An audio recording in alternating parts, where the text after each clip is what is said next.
The F-250 rumbled, a familiar beast carrying Joe, Jake, and Corey through the pre-dawn haze.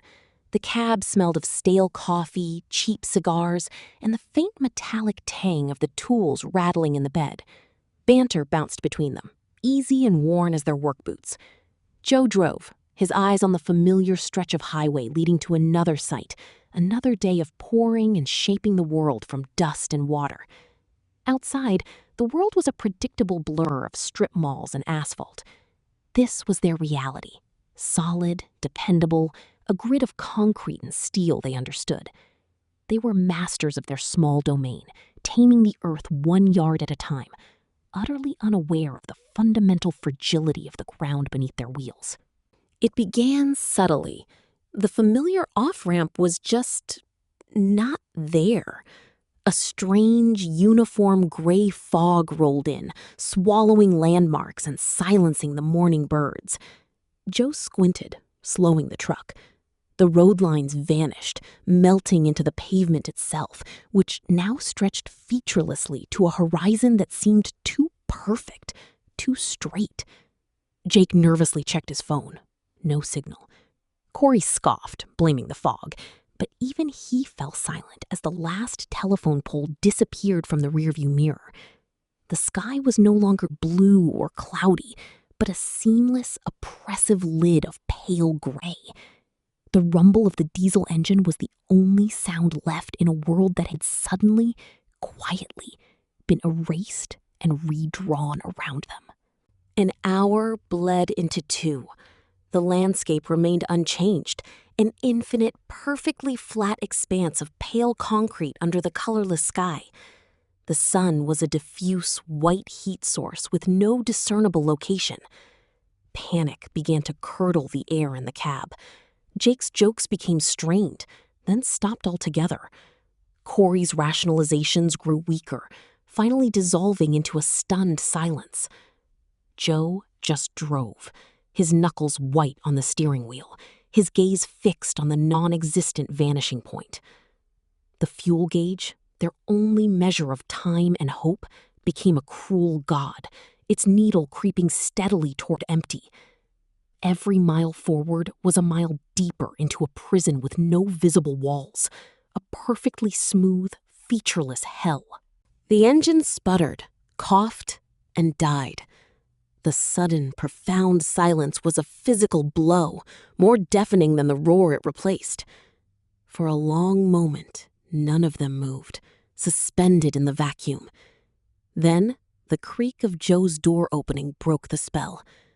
They stepped out of the truck, their boots making no sound on the strange surface. The F-250, their mobile fortress, now looked like a child's toy, abandoned in an immense, empty room. The horizon was a razor's edge in every direction, mocking them with its limitless uniformity. They were utterly, terrifyingly alone, marooned on an ocean of solid ground. The last link to their old world was severed, and the true, horrifying scale of their predicament settled upon them.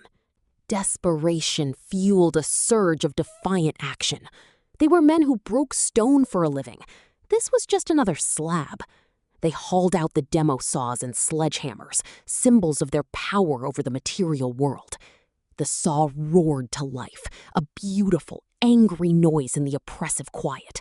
Corey aimed the spinning diamond blade at the ground, and a shower of sparks erupted. But when the dust settled, there was only a faint, silvery scratch on the surface. They took turns with the sledgehammer, swinging with all their might, the impacts jarring their bones, but only producing dull, defeated thuds. The concrete wouldn't chip, crack, or yield. It was absolute, a perfect, indivisible substance that absorbed their rage and effort without a trace. The saw sputtered and died, its fuel spent. Another silence descended, heavier this time, filled with the harsh sound of their own ragged breathing. The heat intensified, radiating from the concrete floor and the blank sky, cooking them in a convection oven the size of a planet. Sweat and despair mingled, turning their camaraderie toxic. Accusations started flying. "You should have filled the tank!" Jake screamed at Joe. You should have seen we were lost, Corey shot back, his face pale. The argument flared, hot and useless, until Corey's eyes rolled back and he crumpled to the ground, his body the first to surrender. The fight drained out of them, replaced by the chilling reality that the enemy wasn't just the concrete, but their own failing bodies. In a delirium of heat and thirst, Jake saw it, a dark shape shimmering on the horizon. A truck, he croaked, stumbling forward with renewed manic energy. Joe, weak but still lucid, tried to stop him. Jake, wait! But hope was a more powerful drug than reason. They both staggered towards the shape, their vision blurring. As they drew closer, the horror dawned. It wasn't another vehicle.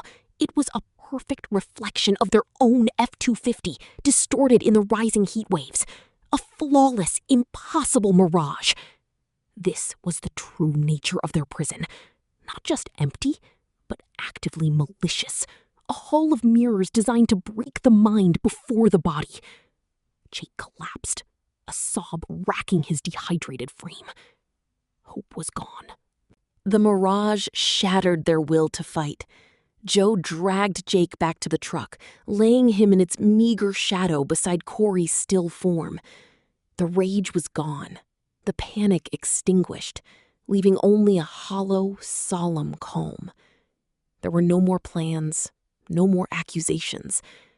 Joe found a single half-empty bottle of water rolling on the floor of the cab. He uncapped it, the sound impossibly loud, and carefully poured a few precious drops onto Jake's cracked lips. Jake drank, then looked at Joe, a flicker of the old friendship in his tired eyes. In that shared, final gesture, they found a strange sort of relief. They were no longer fighting the horizon. They were simply waiting for it to claim them. Acceptance was their only grace. The white-hot sun began its imperceptible descent, painting the gray expanse with hues of faint, sickly orange. Jake's breathing grew shallow, whispering a story about a cool river from his childhood, before fading into the immense silence. He was gone. Joe was alone, leaning his back against the cooling metal of the F-250's fender, the machine that had been their chariot, their tool, and now their tombstone. He didn't feel fear anymore, only a profound weariness. He looked at his hands, calloused and strong, hands that had built things meant to last. He closed his eyes, not against the light, but to welcome the encroaching darkness, the final resolution to an unsolvable problem. His last breath was a quiet sigh. The camera pulls back, and back, and back. The F-250 shrinks, its bold red paint becoming a dull speck. The three forms beside it dissolve into the truck's long shadow. The view continues to ascend, revealing the truly infinite scale of the concrete plane, a geometric abstraction under a sky devoid of stars or clouds. There is no wind, no sound, no life.